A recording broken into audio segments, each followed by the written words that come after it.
नमस्कार, मैं हरकिशन भारद्वाज।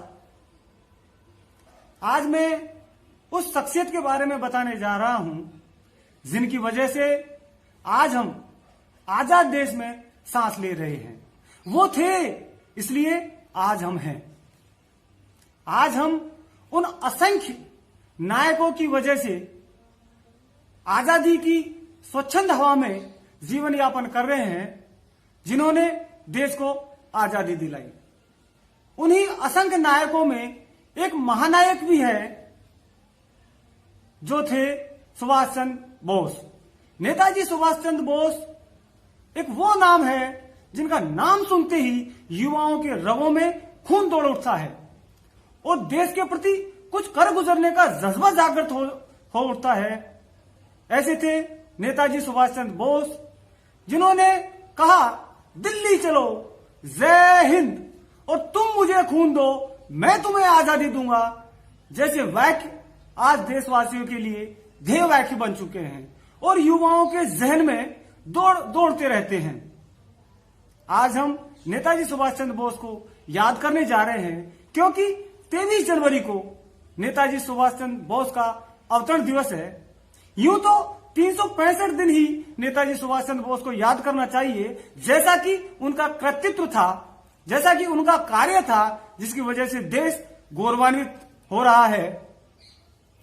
आज नेताजी सुभाष चंद्र बोस जी की क्या प्रासंगिकता है, युवा उन्हें किस तरह से देखते हैं, उसके बारे में बताएं। उससे पहले ये रिपोर्ट देखिए जिसमें नेताजी की जीवनी हमें देखने को मिलेगी और जिसको जानना बहुत जरूरी है। ये रिपोर्ट देखिए। तुम मुझे खून दो, मैं तुम्हें आजादी दूंगा। ब्रिटिश हुकूमत के शासन के खिलाफ और देश की आजादी के लिए सुभाष चंद्र बोस ने नव युवकों के बीच जोश पैदा करने के लिए इस नारे को बुलंद किया था। नेताजी ने सशक्त क्रांति द्वारा भारत को स्वतंत्र कराने के उद्देश्य से 21 अक्टूबर 1943 को आजाद हिंद फौज की स्थापना की। नेताजी अपनी आजाद हिंद फौज के साथ 4 जुलाई 1944 को बर्मा पहुंचे। आजाद हिंद फौज में औरतों के लिए झांसी की रानी रेजिमेंट भी बनाई गई, जिसकी कैप्टन बनी लक्ष्मी सहगल। अपनी फौज को प्रेरित करने के लिए नेताजी ने चलो दिल्ली का नारा दिया।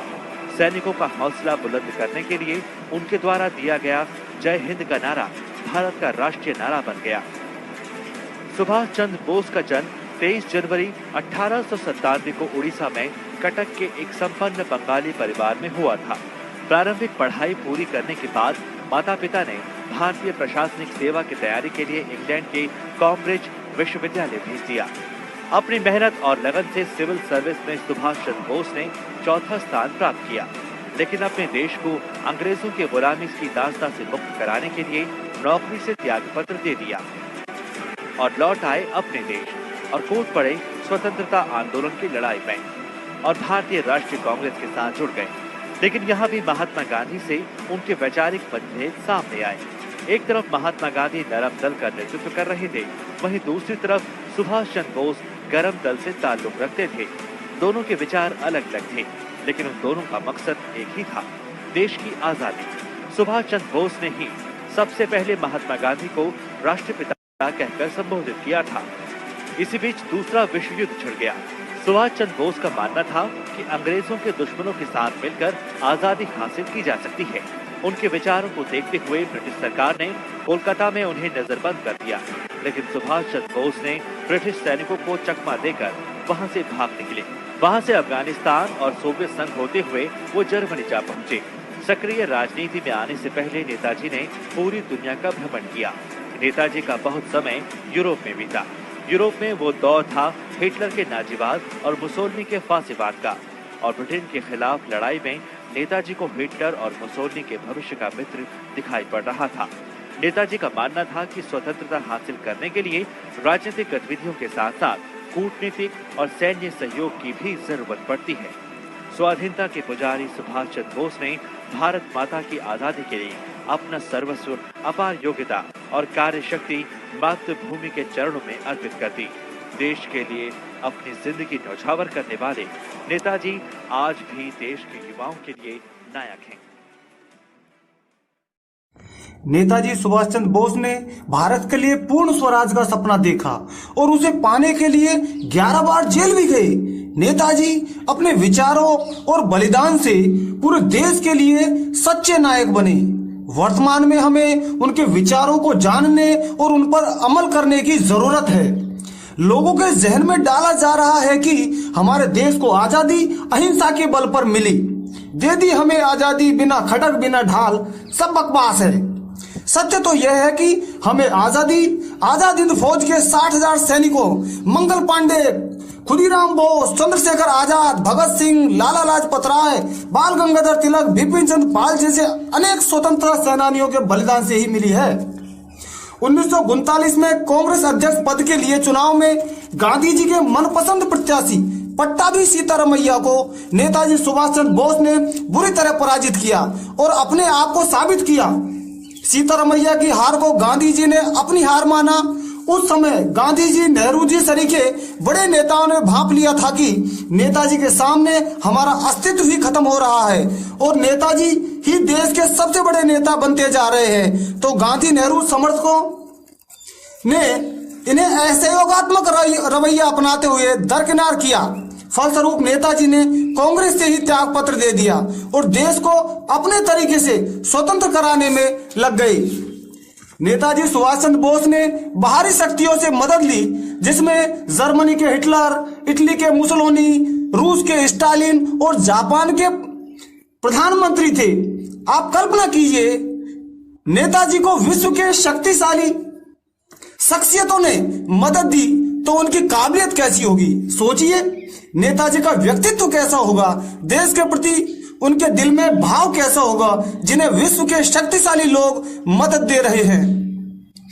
18 अगस्त 1945 को नेताजी की विमान दुर्घटना में रहस्यमय मौत को जग जाहिर करना और नेताजी के जिंदा होने के प्रमाणों को खारिज करना तत्कालीन सरकार पर सवाल खड़ा करते हैं।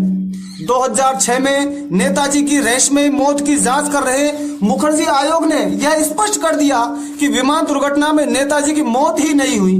यहां तक कि उस दिन विमान दुर्घटना हुई ही नहीं और टोक्यो में रखी अस्थियां नेताजी की नहीं है, किंतु तत्कालीन सरकार ने इस रिपोर्ट को ही खारिज कर दिया। अब आप ही बताइए, तत्कालीन सरकार की मंशा क्या थी। सोचिए, 2014 में कलकत्ता हाई कोर्ट ने भी नेताजी से संबंधित दस्तावेजों को सार्वजनिक करने की जनहित याचिका की सुनवाई की थी, किंतु सकारात्मक परिणाम आज तक नेपथ्य में है।